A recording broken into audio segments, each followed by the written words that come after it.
Hello, and welcome to Same Crime, Different Time. I'm Jennifer Chambers. You know that I'm passionate about uncovering the truth.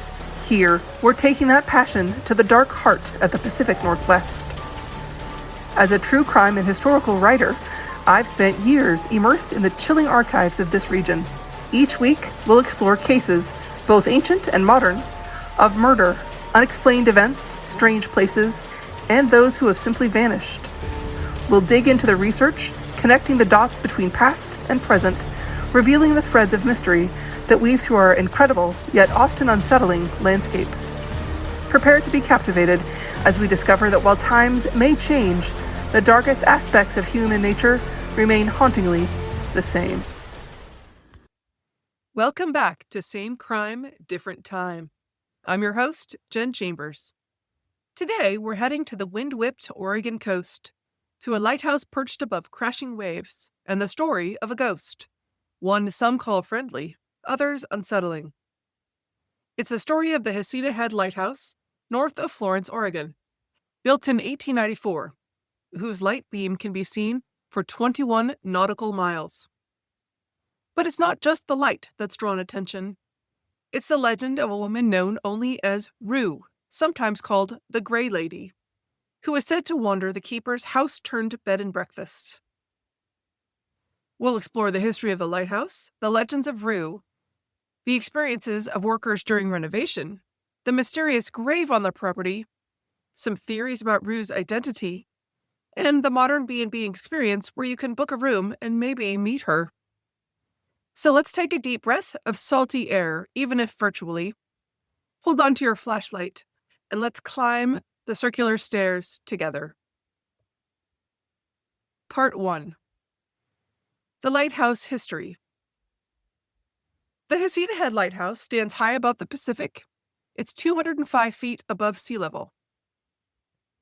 It sits on a headland that's named for the Spanish explorer Don Bruno de Heceta.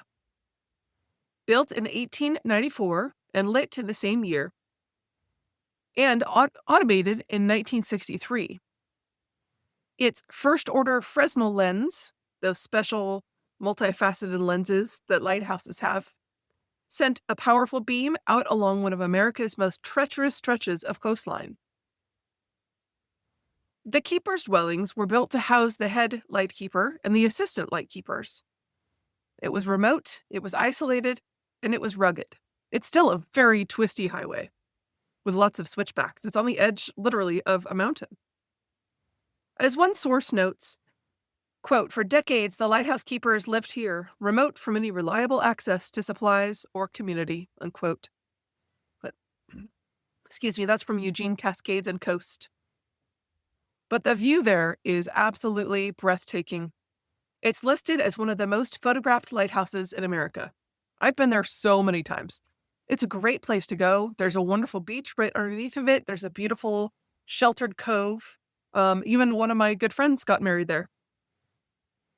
But in a place that's this dramatic, with all the sea and storm and the isolation, stories tend to accumulate.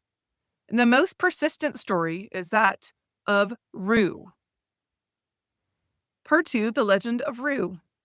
Let's talk about her. Who is she? What's the story? And how much is folklore versus verifiable fact? According to local lore, the ghost of Heceta Head Keeper's house is a woman called Rue. She's silver-haired, she's wearing a Victorian-era gown, and she drifts down the attic stairs or floats through the hallways.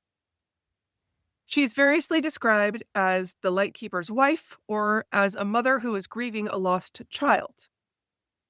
Now, in one version, a group of students at Lane Community College, they reportedly were staying there and used a Ouija board and the name R-U-E spelled out. So the housekeepers then adopted the name Rue for the ghost. That was reported in Portland Monthly. Another thread says that the records of the wives and children at the lighthouses in the late 19th and early 20th century were incomplete. So full verification is hard to find. Record keeping of wives and children at lighthouses wasn't a thing, a skeptic writer said on Oregon Discovery. Let's listen to one quote from an article in the Beach Connection magazine.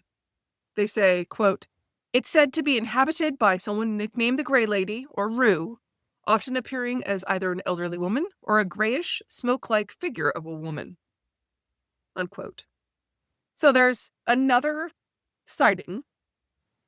Apparently, Rue is part ghost and part narrative anchor. She's the woman who never left. Maybe because the house never fully let her go. Let's walk through some of the more specific sightings. Part 3, the keeper's house and workers' experiences. Now, the keeper's house, which is now the bed and breakfast, holds the bulk of the ghost stories, especially in the attic. One account says during renovation in the late 20th century, workers reported a window in the attic. When one worker climbed up and looked out, he locked eyes with an elderly woman wearing a late Victorian-style gown. So another similar description. The man fled and then refused to come back for several days.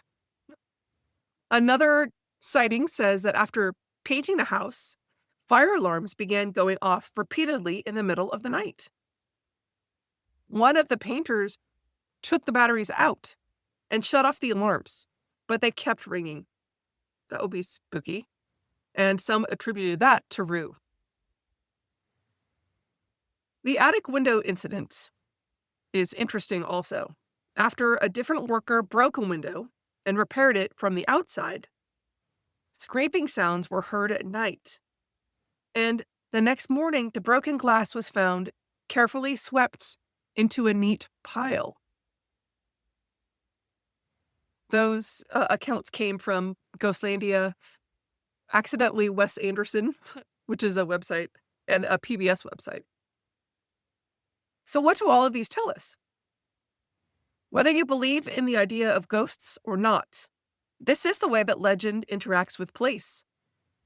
And they happen everywhere: the stairs, the attic, in the isolated house that's high above the ocean. One quote from a visitor in something called Haunted Rooms America says, it says pretty much the same thing. Quote, "The ghost believed to be living in the keeper's house is a woman named Rue. She's described as having silver hair, and she's always seen wearing a long, dark dress." Unquote. So these stories, beyond being the fact that they're all kind of the same, give the place personality.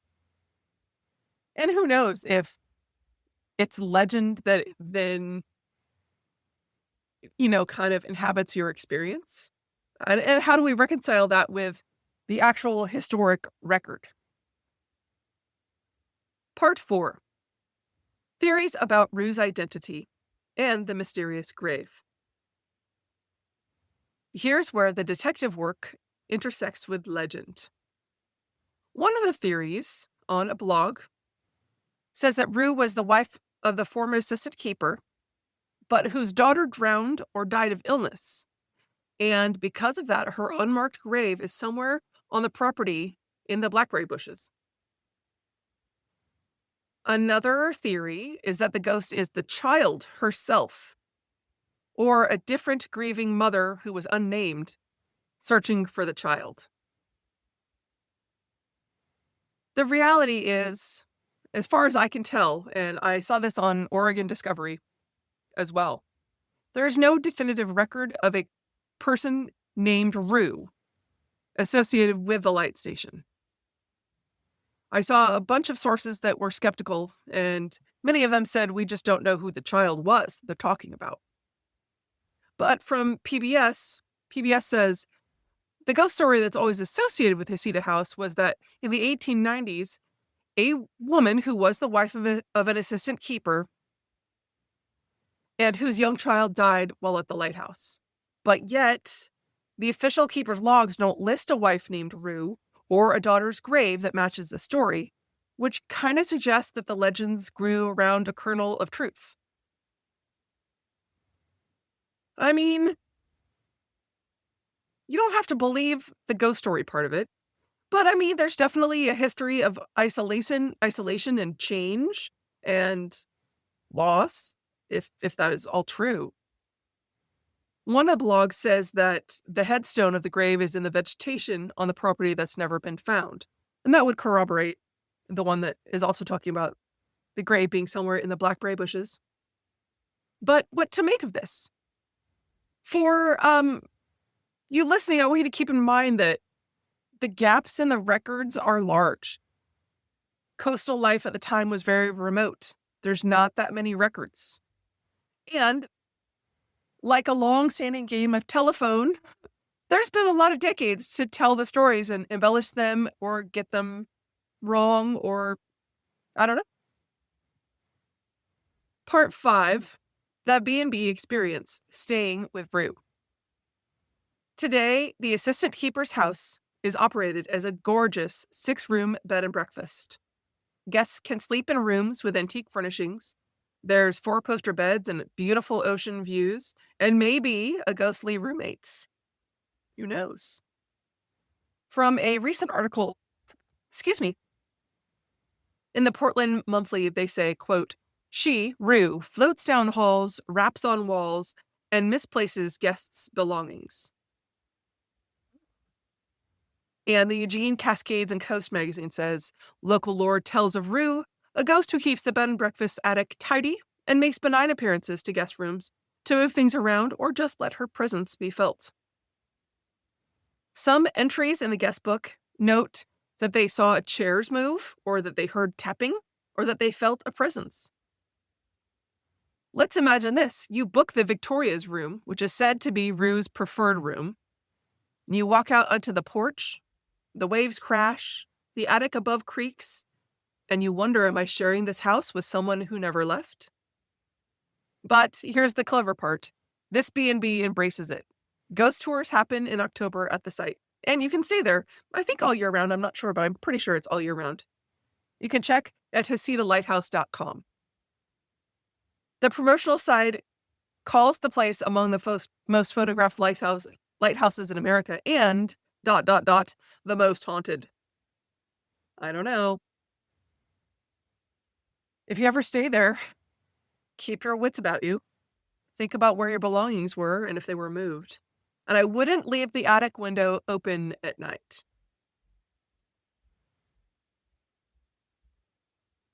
So what did we land on? We have a historic lighthouse that carried the hope and hazards of the sea. We have a house that sheltered keepers and their families in isolation. And we have the legend of Rue, silver-haired, Victorian gowned, maybe grieving, maybe protective, maybe just a story. We have workers who said that they saw things, guests who reported strange things happening, a mysterious grave that may or may not exist. And if you know anything about the Pacific Northwest, our blackberries, we don't grow them for fun. They are enormous. I mean, think if they're unchecked, our climate is so conducive. It's great. I pick blackberries every summer, but honestly, it'll swallow a hillside within a summer easily. So it's not something that they can get to really. So it's interesting. The myth can perpetuate also because it'd be really tough to get to if there ever was a grave. It's interesting. And it's cool that whether it's true or not, you get the chance to maybe sleep with history and you might meet Rue. I mean, ghosts are always more about the living, or at least as much about the living as they are about the dead. Rue can remind us that even in that beautiful Instagram perfect setting, there's stories and things under the surface. It's interesting. I have to say, I did have one ghostly experience in my lifetime that I can recall. And it was on the Oregon coast. It wasn't at the lighthouse, but it was at a different spot on the coast where it was pretty lonely and also isolated, which has something in common with this. I can't remember the name of the historic house, but there was a historic house on the coast, and it was owned by a man who was a timber baron, and he had a wife and small children, and I believe I had read about it beforehand, and I believe that they had all died at sea. in a particularly bad storm, and this was during the late 1800s as well. And so their beautiful mansion has been, mansion at the time. It's, a beautiful multi-story home that's gorgeous in that late 1800s style. On right on the coast. It's a museum now. So I went there with a friend once, and we pull up, and I wasn't sure if it was open or not. She went around the left side of the building, kind of more towards, it was really very close to the ocean. It was on a bluff that was pretty close to the ocean. And so she went around to the left side. I went down to the right because there was a little path that went down to the front door of this home turned museum. And as I walk up to it, I wasn't sure if it was open or not because I saw the lights on, they were flickering, and then I saw children in the upstairs windows. And it was really funny because I thought they were wearing costumes. They looked like they were, little children in kind of blousy shirts, and there was a little girl and a little boy. And then I looked at them for a while, and then I walked up to the front door because I was going to go inside, and the sign on the door said closed. So then I walked back out, and I didn't see anything else in the windows.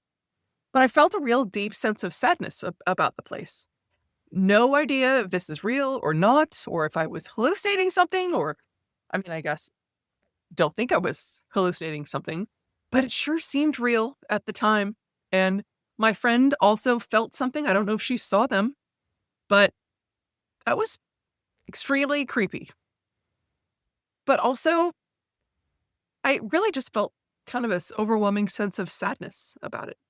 I don't know. I think there's a lot to the power of suggestion. I had read about it, but I didn't read that there was going to be ghosts.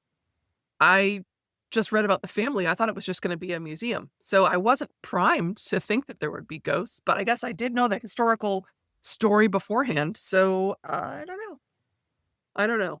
I can tell you that I sure felt real at the time. But I guess, there's more things in heaven and earth, Horatio. I don't know. Until next time, thanks for joining me today. I invite you to drive the Oregon coast. It's absolutely stunning. And stop at Heceta Head. Walk the trails. Climb the stairs. Go into the keeper's house. You can walk all around there. And if you stay the night, leave a flashlight out. Maybe Rue will stop by. Or maybe you'll just hear the waves and the wind and feel the history. Thanks for being here today. Keep your eyes on the horizon. And remember, the past is never quite gone. See you next time. Thanks for listening today. Please review and rate wherever you listen to podcasts. That really helps out the show. And please leave us a voicemail at the Spotify link. Also, you can always feel free to send us an email at scdtmail@gmail.com or www.jennifer-chambers.com.